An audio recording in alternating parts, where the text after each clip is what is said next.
বন্ধুরা দেখুন গরুর নেহারি তৈরি হচ্ছে। গরুর হাড্ডি দিয়ে সাথে কিছু মাংস আছে। দ্য শিন অফ লেগ অর্থাৎ গরুর হাঁটু থেকে পায়ের ফুটের মাঝখানে যে হাড়টা থাকে, শিন যেটাকে বলা হয়, অ্যাসিজেন শিন, সেই জায়গার মাংসটা। এটাতে প্রচুর ক্যালসিয়াম থাকে, যাদের অনেকের 50 ঊর্ধ্ব মানুষের এখন ক্যালসিয়ামের অভাবে হাড়ের ক্ষয় হচ্ছে, তাদের জন্য এগুলো উপকার। আর ছোট বাচ্চাদের প্রচুর মুরগির রান তো খাবে, তো মুরগির রানের হাড্ডির ভিতরে যে ক্যালসিয়াম ওটাও যেন খায়। এবং ছোট মাছ মাথা সহ চিবিয়ে খাবে, ছোট মাছের মাথার মধ্যে প্রচুর ক্যালসিয়াম থাকে। আর দুধ খাবে, দুধ তো ক্যালসিয়ামের অনেক প্রধান উৎস।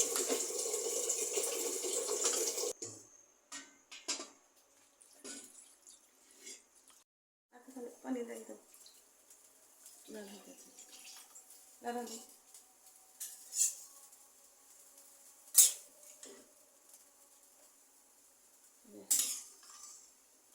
হাড্ডিগুলোর সাথে কিছু মাংস মনে আছে। মাংস দিছি।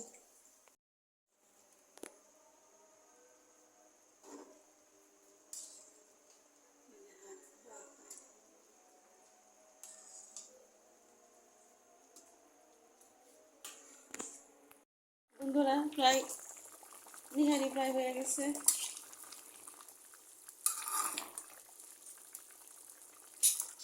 একটু কর্নফ্লাওয়ার দিয়ে দেব।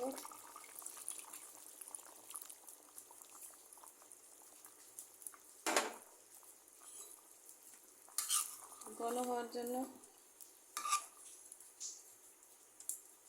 একটু ধনিয়া না গরম মশলার গুঁড়া দিয়ে দিই হালকা।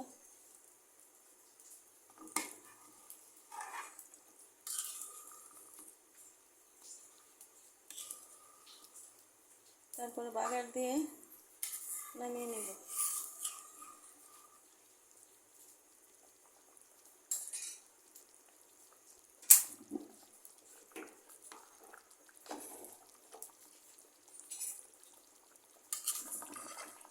আমি সাধারণত এইভাবে নিহারি রান্না করি। কে কীভাবে রান্না করে কমেন্ট করে জানাবেন। ভালো লাগলেও জানাবেন, ভালো না লাগলেও জানাবেন। এখন বাগার দিয়ে দিব। বন্ধুরা আমি সরষের তেল দিয়ে বাগারটা দিব। আস্ত জিরা দিব।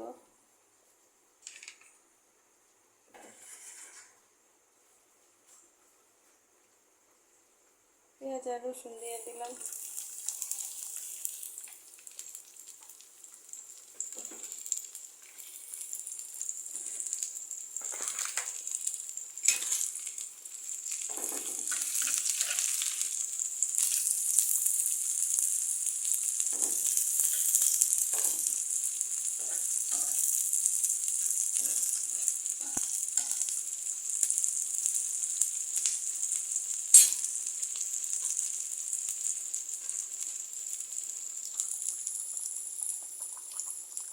একটু দেবো হলদি।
হয়ে গেল আমার নিহারি রান্না।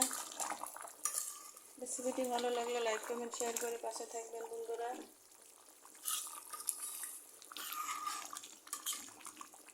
নতুন যারা আছেন তারা সাবস্ক্রাইব করে পাশে থাকবেন। পুরাতন বন্ধুকে অসংখ্য ধন্যবাদ জানাই এভাবে পাশে থাকার জন্য।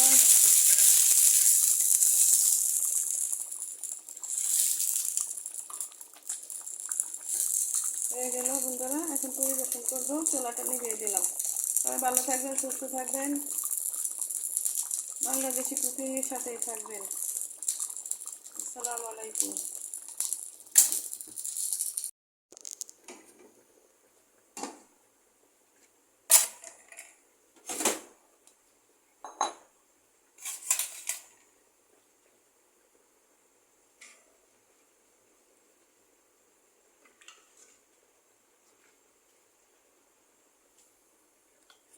একটু পরিবেশন করি। গরম ভাত, রুটি, পরোটা সব কিছুর সাথে খেতে পারবেন।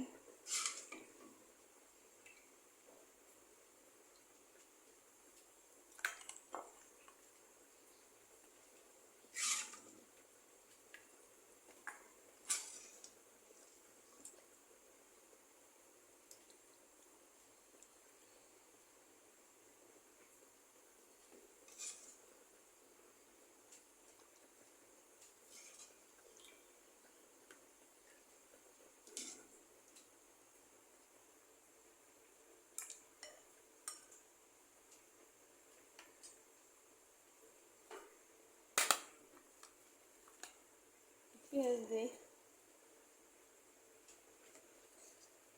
ধনিয়া পাতা, শসা,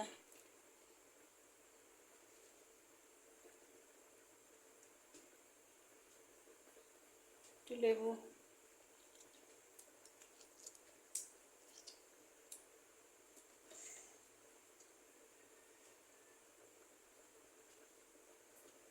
দেখুন বন্ধুরা, মাশাআল্লাহ হয়ে গেল আমার গরুর নিহারি।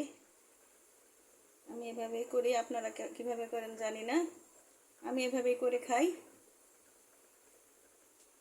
কেমন হলো কমেন্ট করে জানাবেন,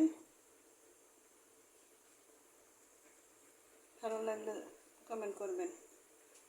আসসালামু আলাইকুম। সবাই ভালো থাকবেন, সুস্থ থাকবেন, বাংলাদেশি কুকিংয়ের সাথেই থাকবেন।